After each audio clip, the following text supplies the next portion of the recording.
I never planned on living in a house that had been empty for years. But when my uncle offered it to me, a family property no one had touched in over a decade, I said yes without thinking twice. Rent-free, quiet, out in the countryside. That was enough to convince me. The drive out there already felt strange. My phone lost signal a few miles off the main road, and the GPS froze on a blank patch of green. I had to rely on paper directions my uncle had mailed me. The two-lane road wound through thick woods before spitting me out into farmland that looked abandoned too. Fields of tall weeds. Barns collapsed under their own weight. When I finally turned down the gravel path, the crunch beneath my tires sounded deafening in the silence. No lights, no movement. Just the dark outline of a house waiting at the end. It wasn't completely ruined. The frame still stood tall, but the roof wore moss like an old wound, and the windows were cloudy with dirt. The porch sagged a little on one side. From the road, it looked like it was holding its breath. I parked and got out, shivering at the sudden drop in temperature. The air smelled faintly of damp earth and old wood. The house wasn't entirely isolated. Across the field, maybe half a mile away, I could just make out another farmhouse with a single porch light glowing. Earlier, I'd stopped at a small gas station, and when I mentioned the property, the cashier had given me a strange look. "You're staying out there?" he asked. "Just for a couple of weeks," I said. He muttered something under his breath before adding, "Don't worry if the windows act funny. That house breathes through them." I laughed it off at the time. Now, standing at the front steps, I remembered it word for word. Inside, the air was stale and heavy. Dust clung to the furniture. Cobwebs stretched across corners, and family photos yellowed with age stared down from the walls. I swept a path through the living room, found the staircase creaking under my weight, and carried my bags upstairs. The bedroom I chose was small, but had a window overlooking the fields. I opened it to let in some air. The breeze carried the smell of wild grass and something faintly metallic. That evening, after unpacking, I called a friend on video just to show off where I was staying. The camera made the place look darker than it was. "Dude, that's a horror movie house," he joked. "You're gonna wake up with something standing in the window." I forced a laugh, but my stomach twisted. My chest tightened the longer I looked at the grainy camera feed. My pulse beat hard in my ears, and for a moment, I actually had to swallow to wet my throat again. "Go on," my friend grinned. "Wave at the window. Maybe something will wave back." I rolled my eyes, waved jokingly, then ended the call. The screen went black, and for half a second, I thought I saw a reflection in the glass behind me. A pale shimmer, gone the moment I blinked. I sat still for a long time, waiting for it to return, before convincing myself it was just glare from the phone. When I finally went to bed, the silence pressed in thicker than I expected. The house shifted and groaned, each sound sharp against the stillness. The rafters popped, the floorboards sighed. The wind scratched at the siding like nails. Moonlight cut across the floor, pale and sharp, leaving the corners impossibly dark. Every creak made me glance at the window. I ended up leaving the lamp on low, just so the shadows wouldn't swallow the room whole. I made sure the latch was locked. I tugged it twice, just to be sure. But the next morning, when I walked back into the room, the window was open a crack, just wide enough to let in the cold air. I froze, breath catching in my throat. The hair along my arms prickled and my back turned cold. I told myself maybe I hadn't closed it all the way, but I remembered the click. I remembered the double tug, I remembered. I pressed the latch shut again, my fingers trembling more than I wanted to admit. And for the first time, the thought crossed my mind that maybe the cashier was right.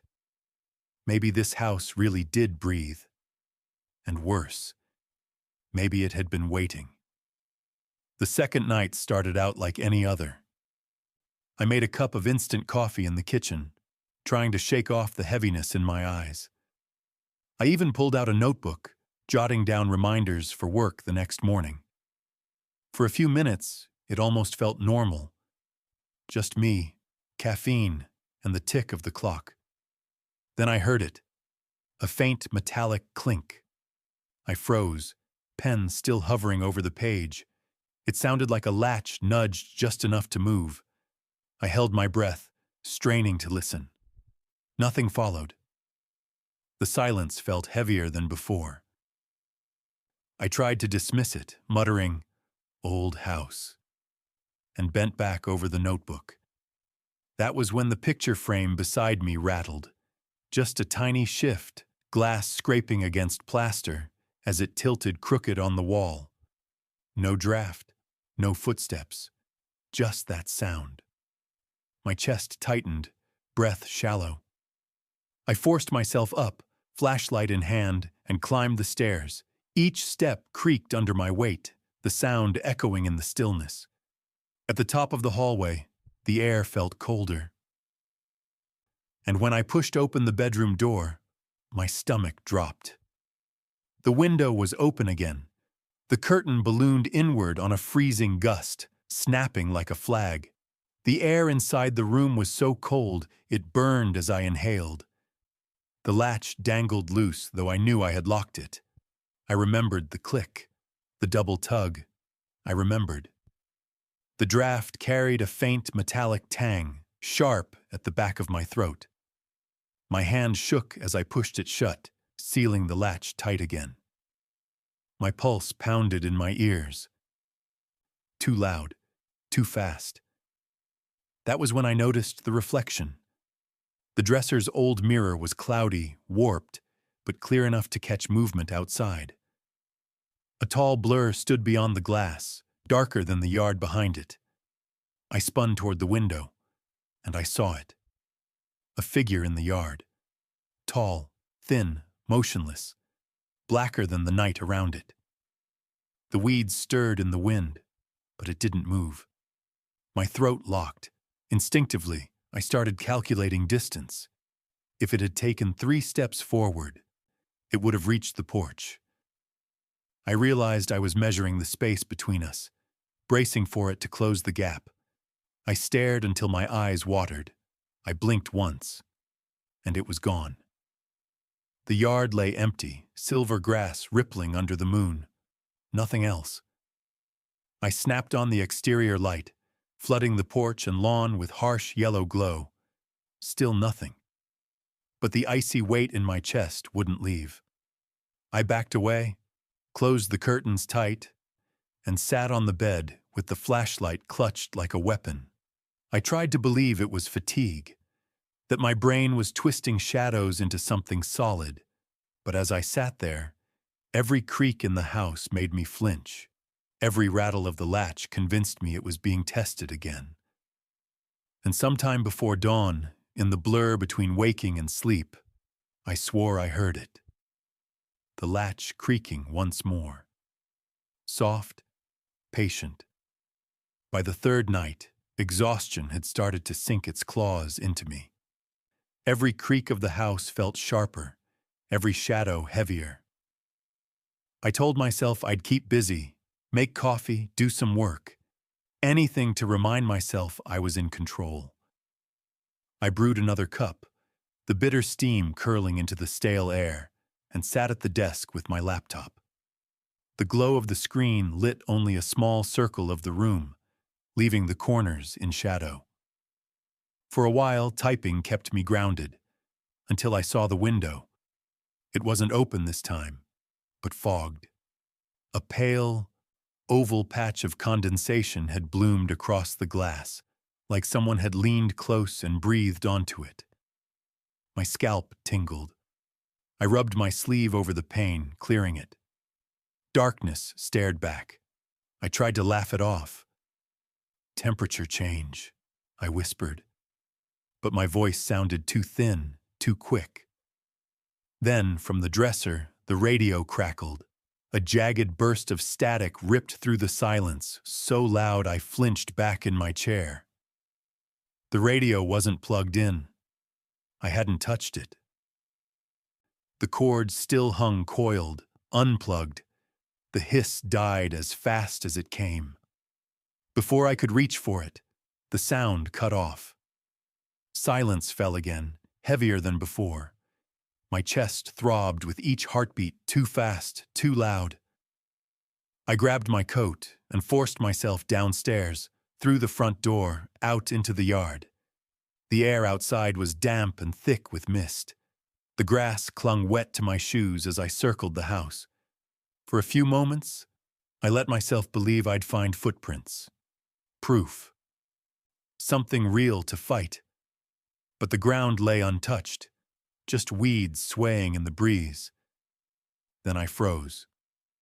From the other side of the wall, perfectly matched with my pace, came the sound of footsteps, soft, slow, mirroring mine.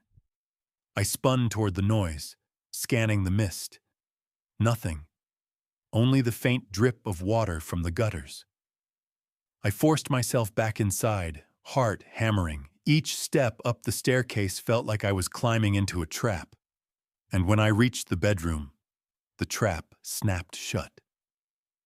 The chair. It was no longer tucked under the desk. It sat dead center in the room, facing the bed. The air in my lungs thinned, my throat locked. The wood legs had carved faint scuff marks across the floorboards. Proof it had been dragged. My first instinct was denial. I'd forgotten moving it, surely. I'd been tired, distracted. But the seat of the chair glistened faintly in the flashlight beam. Damp, as if someone had just stood up from it. My knees buckled, and I found myself gripping the doorframe to stay upright. For one awful second, I thought about sitting in it, just to prove to myself it was nothing. But the thought of lowering my weight onto that wet seat made my stomach twist. Finally, I forced myself forward, grabbed the back of the chair, and shoved it against the wall. The scrape of wood echoed like a scream in the silence. I dragged the wardrobe across the floor, wedging it in front of the door, stacking anything I could on top. My palms slipped with sweat. My arms ached. Then I collapsed against the wall, flashlight balanced across my knees, every muscle taut. The air stank faintly of wet soil, sharp and earthy, like something freshly unearthed. I tried to rationalize. Drafts, old wiring, fatigue, anything. But my skin crawled with the certainty that something else was in the room with me. And just before my exhaustion finally tipped into half-sleep, I heard it. The faintest rattle. The sound of the window latch being tested, over and over and over, until I started counting the seconds between each attempt. By the fourth night, I wasn't myself anymore. Sleep came in fragments, broken by every creak, every faint rattle. My hands shook constantly. My eyes burned from staring at shadows until dawn. I told myself I wouldn't let the house win. I barricaded the windows with chairs, shoved furniture against the doors, stuffed rags into cracks. Every hinge, every latch, double-checked. But sometime after 3 a.m., I woke to a sound I couldn't mistake. Tap, tap, tap. Soft, deliberate knocks, right against the window. I lay frozen, heart punching my ribs. The taps came slow, then paused, then faster, like someone testing me, waiting for me to react. Silence fell. Then a long, hollow inhale scraped through the glass, as if someone stood inches beyond it, breathing in. The pane fogged with a pale oval patch. A blurred handprint smeared faintly across before vanishing. I snapped the flashlight on, light quivering over the curtain. A figure stood beyond the glass. Tall, thin, still, blacker than the night behind it. Tall, thin, still, blacker than the night behind it.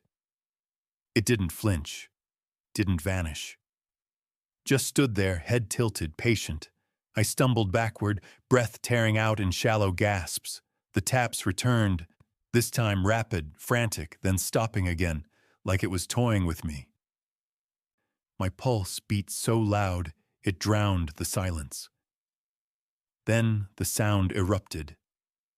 From deep in the house, latches began to pop, one then another, until the curtains bellied and the air howled. The crash of wood and glass rattled the walls, curtains whipping like sails. Air howled through the rooms, sharp and freezing, carrying the smell of damp soil. I bolted into the hallway. Footsteps echoed above me, pacing, slow, deliberate, perfectly matching mine. When I stopped, they stopped. When I moved, they moved. I sprinted for the stairs, flying down, and landed back in the same hallway upstairs, the same crooked photos, the same warped carpet runner. My throat seized, my chest ached. I tried again, down the stairs, faster, lungs clawing for air. The air grew hotter this time, heavy like a furnace. Dust choked my throat. My knees buckled under me, and I was back. Again, but now the hallway wasn't the same. One photo had fallen, another hung upside down. The runner rug was twisted. No, no, no. My voice rasped into the stale air. I ran again, desperate. At the landing, the stairwell mirror caught movement. A tall, thin silhouette stood just behind me. I spun. The hallway was empty. My stomach lurched. My ears roared. A third loop, same hallway. But now the old clock on the wall ticked backward, the second hand jerking in reverse. I pressed my nails into my palms until they hurt, muttering, "This isn't real. This isn't real." And then I saw it. At the far end of the hallway, where my flashlight beam faltered, the figure stood. Inside now. I raised the flashlight, aiming it straight. The beam swept across the walls perfectly until it reached the figure, and then it vanished, erased like that part of the hall didn't exist. The figure tilted its head. I couldn't breathe, couldn't blink, because I knew if I closed my eyes, it would be closer. And then it was. A flicker of the light, and suddenly it stood halfway down the hall.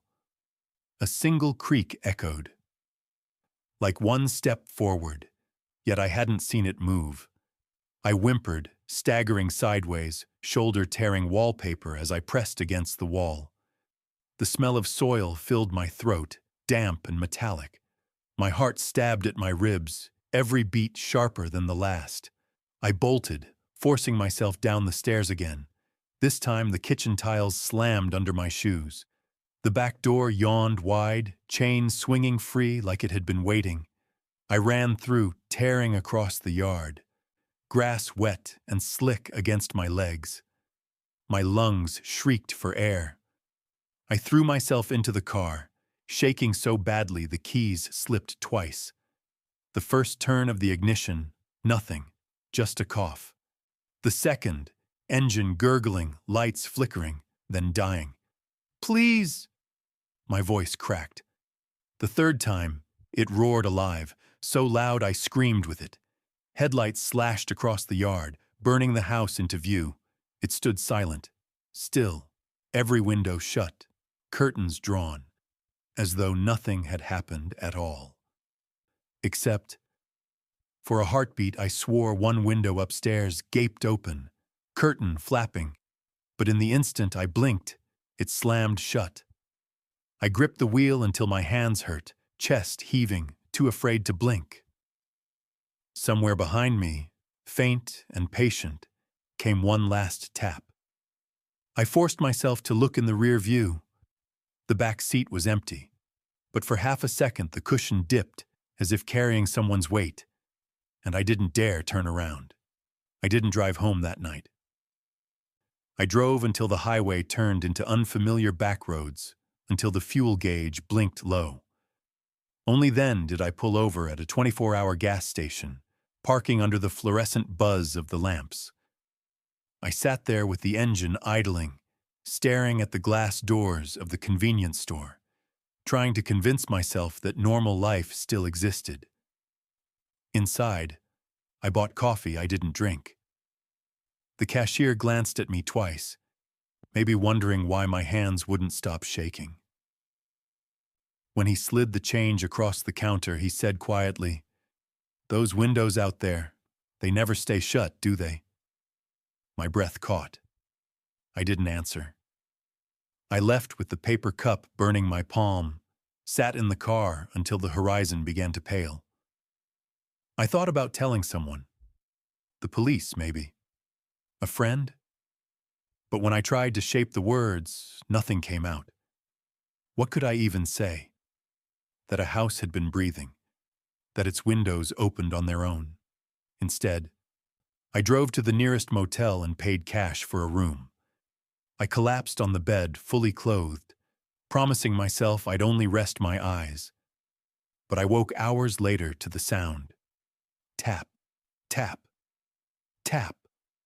Against the motel window, the curtain fluttered in the air conditioning draft. But I knew. I knew it wasn't just the machine. When I finally made it back to town at sunrise the next day, I didn't go near the house. I didn't pack, didn't explain. I just left the keys in the mailbox and drove away. I never went back.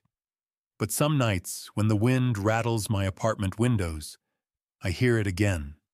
Soft, deliberate. Tap, tap, tap. And I never, ever dare to turn around.